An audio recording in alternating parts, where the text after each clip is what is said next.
Good morning, Lisa Schell, and welcome to this taping of our co-workers. So thank you for your generous yes, and many of our sisters are certainly familiar with the position that you have and wondering who this person is. So this is not only going to be on our congregation website, it'll be on the YouTube as well. So you will become famous instantly. Perhaps you can begin with what brought you to campus and when you came and what's your position? Great. So my official title is Congregation Archivist, and I serve at the Adrian Motherhouse here on campus in that role.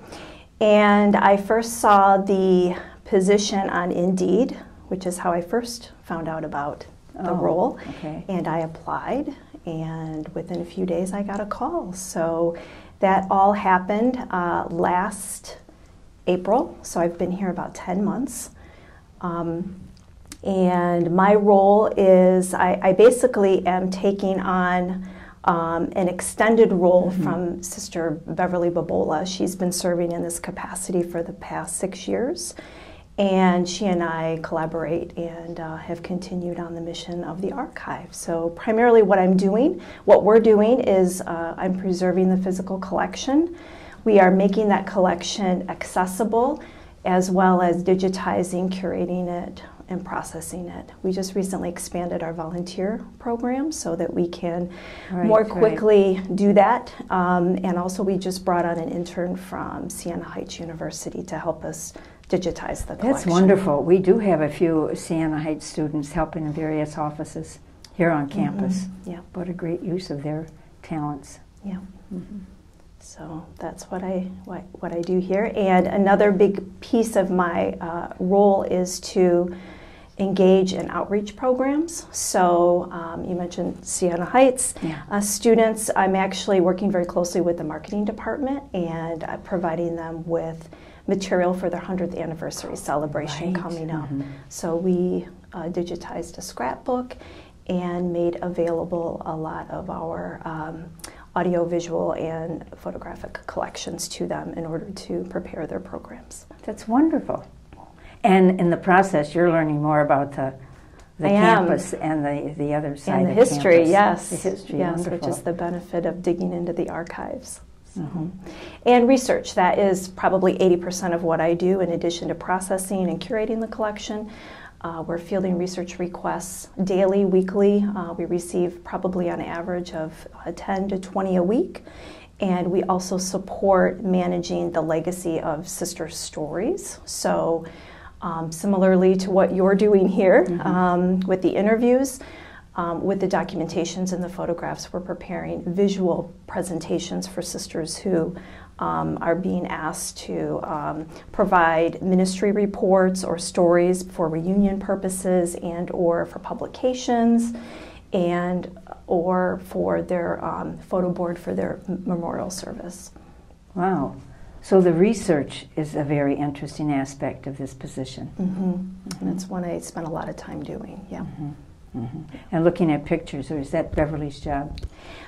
Sister Beverly primarily manages the photographic collection, yes, but I am there to support the digitization of that and the preservation of that collection. Now when you say the digitization, what is that?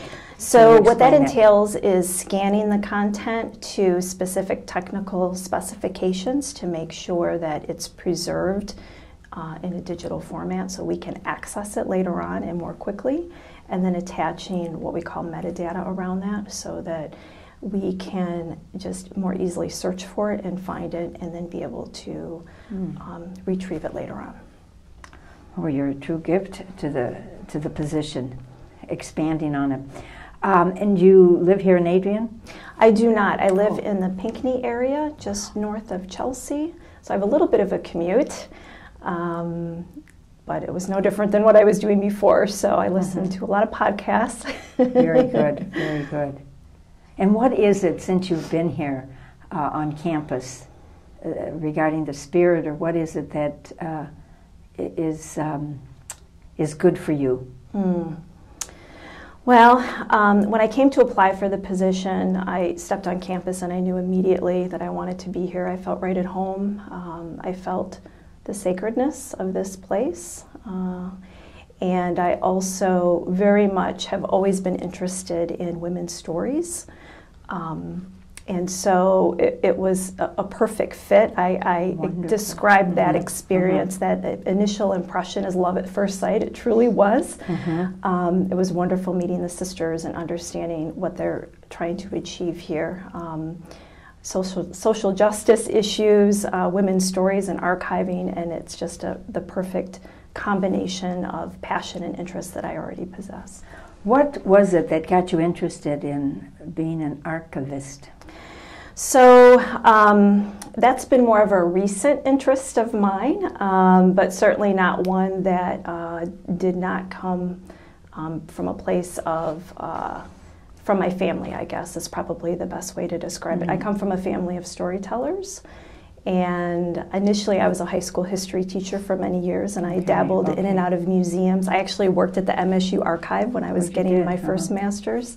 So to land in archives is really not that much of a stretch for me. I've always been interested in stories. Very good. Maybe you should be sitting in my position, in my place. So what's the most rewarding? You certainly sound like you enjoy your position here. What's the most rewarding part of your everyday activities? So I think the best part is helping people answer their content questions. So whether they have a question about how do I best preserve this photograph, or how do I curate my photographic collection, because I can't keep everything, and I know you don't want everything. No. Or just getting somebody an answer for their research project. So a big, like I said earlier, a big part of what we do in the archive is provide content for people. For whoever asks for some information. And content is not doing anybody any good if it's just collecting dust on a shelf. So to make that come alive, to make it accessible, to make it make sense is a very rewarding part of my position. Well, get ready, because Weber's going to celebrate a significant anniversary next year. Yeah. So we know where to go. Yes. To get please come visit us for yes, that content. definitely. What do you do for fun? So I live on a lake, which is quite beautiful in the Pinckney area, and our lake is surrounded by Pinckney State Park.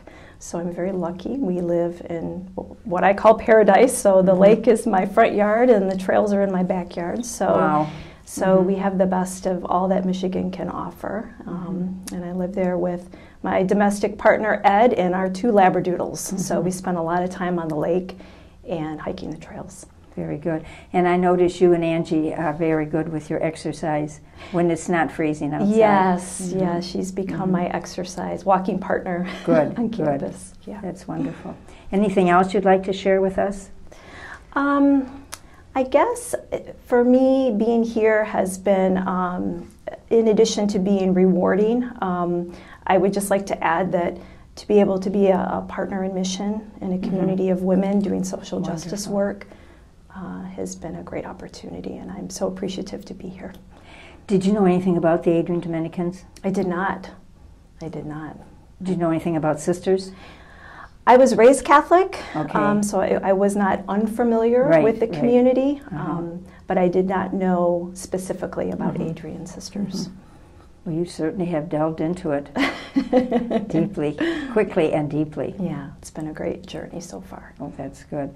Well, thank you, Lisa, for being with us. You are certainly an added blessing to our co-workers. And our co-workers are very significant to us in our history and in our everydayness. So we certainly value your presence here, and especially your ministry here with us.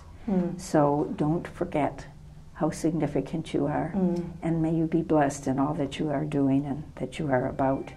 And be careful with that driving on this terrible winter weather. And I'm projecting when it's snowy and icy like that, it's always scary. Yeah. So thank you so much. Thank you.